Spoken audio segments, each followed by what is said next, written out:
Hey, what's going on, guys, and welcome back to another episode in my Football Manager series. This is episode 58, and today we are returning with another big episode of our Lions, a huge doubleheader domestically as we take on Crystal Palace and Chelsea, both away in the Premier League and the FA Cup. Before we play the games though, shall we getting on off camera? So of course, in the last episode, you saw back-to-back losses, first away against Stoke and then at home to Arsenal in that 3-2 defeat at the Den.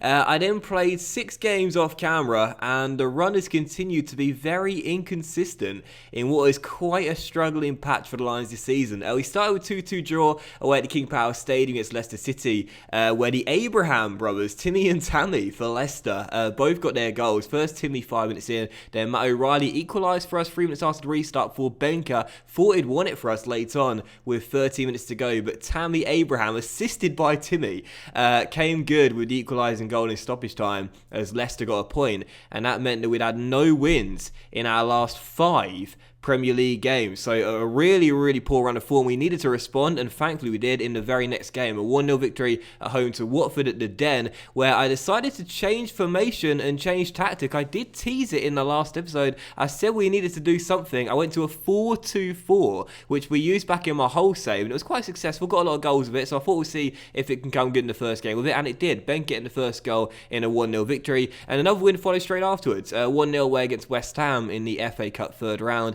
as we beat our rivals. Luis scoring the only goal of the game as we went through to the fourth round, where of course you'll see the tie today as we take on Chelsea at Stamford Bridge.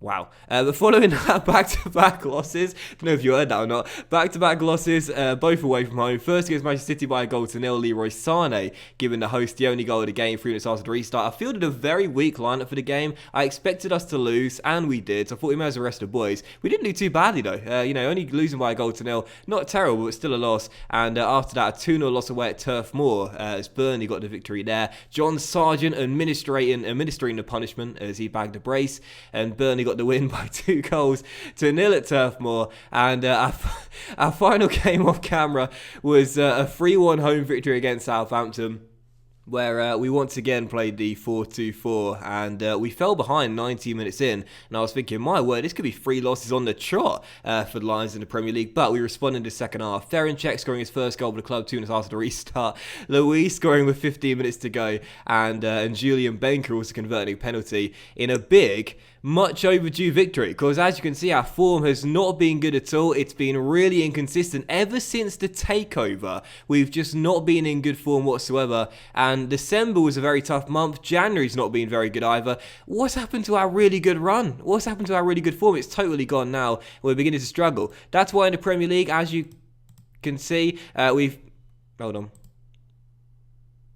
There we go. We've dropped down to 9th place in the Premier League. There are 16 games to go. There's plenty of time for us to get back up the table and get back into the European reckoning. What's in our favour right now is we've got games in hand around most of the teams, if not all the teams around us in the division. However, I'd rather have the points than the game in hand. Anyone would. And with 34 points, we're 10 points off Manchester City in 5th place right now. And if it is only one Europa League spot, we're probably not going to make it. We need the cups to be won by the big boys, so we can get a 6th or 7th Europa League place if we can get there. Right now we're outside of both of those places, and it's not looking good. Our form has contributed to this pretty poor slide down the table.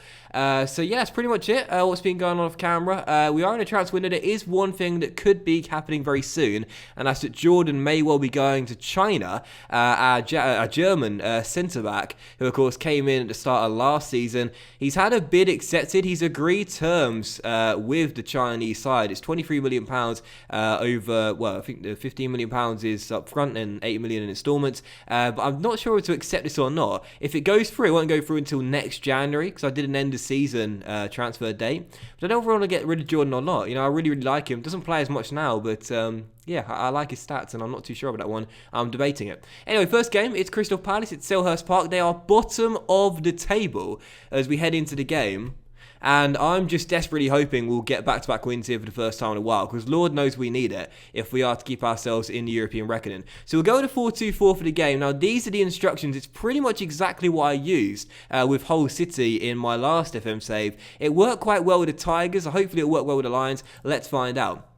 So this is our team. Lunin is in goal due to a minor injury for Petkovic. Back for retirement, Maori, Ferencek and Bree. Our midfield duo is Koulibaly and Romain. And our wingers are Louise and Webster. Up top together, Benka and Marek Kuchar. And on the bench, Woodman, Pavard, Chilwell, Dobby. Should we play Dobby ahead of Porcelon? I kind of like this kid, Romain. Let's go with Dobby. So Romain will be on the bench now. O'Reilly, Menji and John Black as well. So first game is Crystal Palace.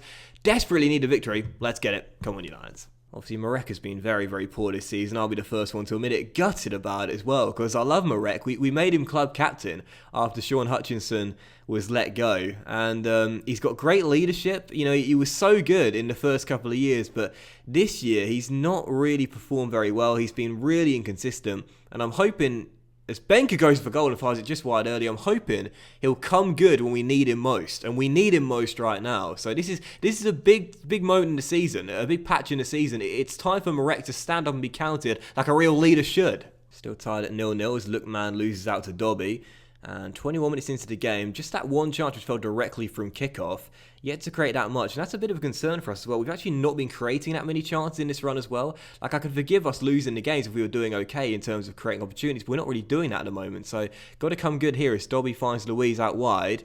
And our Brazilian crosses, and there is Marek, and right on cue, he had the chance, but couldn't take it, heads it over the bar. You know, we love the captain for all he's done for us in such a short space of time, but I said it in the last episode, I think it's Benka's time to lead now. Kuchar just can't do it anymore. He'll always have a place in the team, but I think a reduction in minutes is going to be happening very soon at this rate, as Koulibaly makes a tackle and Louise finds Benka, but here is Marek on the ball. Lots of work to do here. Marek's got Benka now arriving in support, but he goes for goal himself and fires it wide. No, it's just not happening for Marek. He started off red hot, and now he's been put out. He's just not doing it for us anymore. Yeah, again, I think it's Benka's time. I think Marek now is going to be banished to the subs bench at this rate. Here come Crystal Palace. Salah on the ball, gets around Koulibaly and finds Calvert-Lewin. That's a great ball through to Adam Mola, look man, and Crystal Palace strike first with 5 minutes to go. Now this would be a massive blow for us where things continue to go wrong. Crystal Palace into the game, we're bottom of the table. A win will see them move up to 19th place. But for us, we'll stay in 8th, 9th place. Is it 9th place? I think it will be. Yeah, 9th place.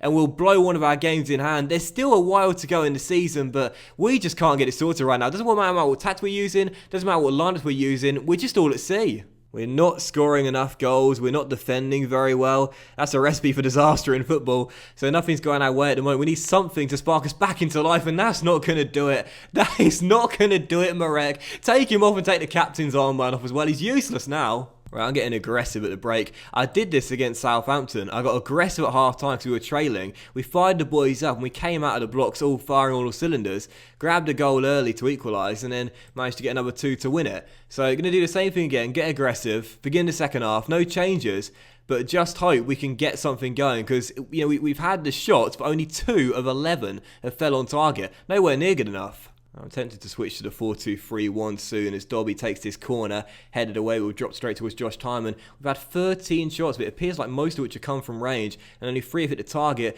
Dobby crosses, headed away, Koulibaly flicks it back in. There is Marek trying to shut me up, and he does. The captain says, Gaffer, sit down on the dugout. I'm not sitting there. I'm putting my team back on level terms. Marek with the goal. Long overdue for our number 9, but a big one, and I said he needs to come good when we need him most, and we do need him most right now. Dobby's cross headed away, but Koulibaly keeps the chance alive and Marek takes a touch and finds the bottom corner. A deft finish, it's 1-1, and now let's turn the game on its head. Come on, skipper. This is a big moment in the season. It could be a turning point. You know, lose this game and we just won't get out of this bad patch of form for the entire season. I can feel it. But win this game and maybe we can kickstart our season once again and turn it around. So much of the season I think is going to ride on what happens in this second half.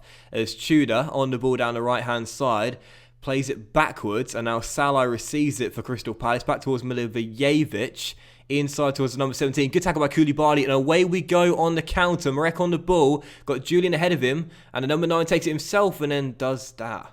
What on earth was that? I don't want to know what that was, because that was just atrocious.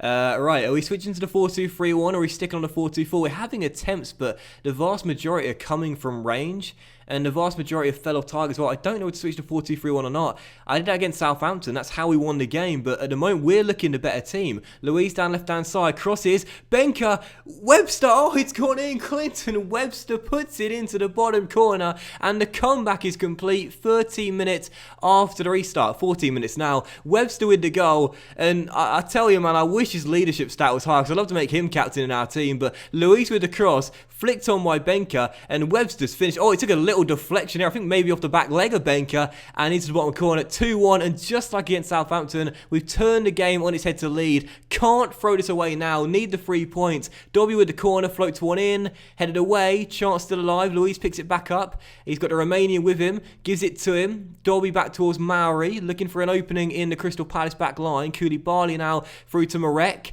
And Marek to Webster, the goal scorers linking up. Webster, Luis, nice little patient build up here as the Brazilian crosses. Headed away, can we get the chance? Webster turns his man and crosses, and Marek is there. Oh, he shut me up. Marek kissing the armband as he makes it 3-1 and says, I'm still the captain of this team and I'm still the star man up top. Webster with the assist and the goal scorers linking up for our third of the game. And in 16 minutes, we've been going from a trading position. Look at that turn by Webster to leading by 2, just like we did against Southampton. Marek with a header, 3-1. What a fantastic response in the second half. Come on. And another chance here as Maori heads it down, and Watson tips the ball onto the post there as Marek also got his hat-trick with 4 minutes to go, but still leading by 2. And I tell you, it's getting aggressive. That's what's doing it for us. Getting aggressive is what at the moment is working for us. You know, these boys just got too comfortable. They thought their positions in the team were safe. They thought they'd continue to progress year after year and make good steps year after year. It's too easy. Well, it's not. Not in the Premier League. It's never like that. So much better response against Southampton. Much better response against Crystal Palace. Trailed in the first half in both of the games, but getting aggressive is what we got to do now. We can't just be softly with these boys. We got to let them know it's time to improve or you're gone. So 3-1 the final score. Marek bagging the brace. Webster getting a goal as well. That's a really good comeback for the second straight game, and I'm really pleased about it. We shouldn't be in those positions to start with, but hey, we're getting the wins. Most important thing. I love these little news articles here. C inspires Lions. James Breers heaped praise upon manager JC after Millwall pulled off a thrilling 3-1 win over Crystal Palace at Selhurst Park. Bree claimed it was C's words at half-time inspired the team to overturn the deficit and emerge victorious at the final whistle, as Dobby reveals my fury and told how manager lost his temper with the team during Millwall's 3-1 Premier Division victory over Crystal Palace. The deep-line playmaker revealed that C had not been happy with the way the team had played and made sure the team knew it. I'm getting aggressive now. I'm starting to get aggressive. You all think I'm too nice? You think I'm too nice? Well, not right now. If we're performing this badly, I'm going to start getting aggressive. I may be a pacifist, but I'm not afraid of throwing punches at this rate. So moving on to the second and final game of today's episode. After nothing happened on deadline day whatsoever, all our players have stayed and no one's been signed. We're taking Chelsea away at Stamford Bridge as we try and get through to the 5th round. Of course, last year reached the semi-finals for losing to Liverpool, but I'm not feeling too confident getting a win here despite back-to-back victories in our last 2 games in the Premier League. So we'll stick to 4-2-4 for the game, but making quite a lot of changes to our lineups heading into this one as we've got West Brom in the week at home, and we need to keep our momentum going in the league. So I wouldn't mind sacrificing the FA Cup because we're still in the Europa League as well, and I think our best chance of qualifying for Europe again is going to come in the league or in the Europa League. So this will be our team for the game then. Lunin remains in goal. Our back four of Chilwell, Jordan, Benjamin and Ranieri. Interesting about Jordan as well. I thought he'd accepted the deal, but it seems like I can't ask for the confirmation anymore. I don't know if I did something wrong there or maybe it just went away. I don't know. But I delayed it and I can't ask for confirmation anymore. Oh well. But Jordan is centre back alongside Benjamin with Ranieri at right back. Midfield duo is Wanyama and Romain. Our wing duo is Menji and Webster. And our strike duo is Marek and John Black as well. On the bench, Woodman, Ferencek, Timon Dobby, O'Reilly Louise and Benker. So here we go then. Second and final game is Chelsea. Let's make it 3-3 and get through to the 5th round. Come on, you Lions. We have beaten Chelsea twice in the series. It is worth pointing it out. We beat them this year at the Den on the opening day, and we beat them away at Stamford Bridge. Was it last season or the season before? I think it might have been the season before. So we can beat them, but whenever we face a big team, we do expect to lose because we're still not quite at their levels just yet. And as Moise Keane fires just wide at the post, we're still not really like good enough to compete with the sides that are European standard in the Premier League. Yes, I know this year we're in Europe, but we're still not considered a European side with this our first season. So, one of the things I really like about this save is that the progression has been a lot slower compared to other ones. With my Swansea save and my Hull save in the past 2 years, we progressed really quickly into Europe and then started winning silverware. This is our 8th season. It's only our first year in Europe. We're still not good enough to compete with the big boys yet, and we still haven't won a piece of silverware, and we've only reached one final in 8 years as well. And I really like that too. It makes the save a lot more enjoyable for me, knowing that it's more of a challenge and it's taken a lot longer to get much better. Anyway, 26 minutes in, still 0-0, but maybe our first chance could fall. He'll remain on the ball, and the Frenchman in a bit of trouble, squeezes it through, and Webster almost squeezed it over a tight angle. Off the post, still 0-0, but a good chance there. He almost went in front. Well, we're heading into half-time, and we're still tied at 0-0, and as things stand, we're set for a replay at the Den, which isn't exactly what we need right now, with us being in Europe this season, but I'd certainly take it if that's what it came down to. We've not played badly in the first half. We hit the post through Clinton. We had the one clear-cut chance of the game so far. We've only had 3 fewer attempts than Chelsea as well, so we're doing okay. And I don't want to jinx it, but the 4-2-4 has started off quite well for us. But here's a highlight 4 minutes after the restart, and how much do you want to bet Chelsea are going to go a goal up here as Koulibaly wins the ball back, plays it back to his goalkeeper, and as Romagnoli receives it and finds Henriks, they'll work their way up the pitch from inside their own half. Tolisso to Hudson-Odoi, and he'll play that wide towards Moise Keane. And Keane now back to Tolisso, the French midfielder into Fernandes. Now Bruno Fernandes to Hudson-Odoi, nice little free ball to Andre Silva. Silva towards his man, great ball across, and there is Moise Keane, who's just fired it home and made put Chelsea in front 5 minutes after the restart. So against Southampton, against Crystal Palace, we came out of the blocks flying in the second half, getting an early goal. But in this game, it's Chelsea that have given us a taste of our own medicine. Hudson-Odoi through to Andre Silva, and this ball across the ground was absolutely delicious. First time, picks out Moise Keane, and a great finish past Lunin, 1-0 Chelsea. Like I said, when we take on the big teams, we expect to lose. We're not quite at their level yet, as Moise Keane then hits the post and Jordan scrambles it off the line. We're still considered a minnow compared to those sides. Yes, we've made a lot of progression in the save, but we're nowhere near their level just yet. As Andre Silva hits the crossbar, and for the second time in 3 minutes we escape with Chelsea in the woodwork. And maybe a chance on the break here. Webster to Marek down the right-hand side. He's got John getting in the area, as is Menji.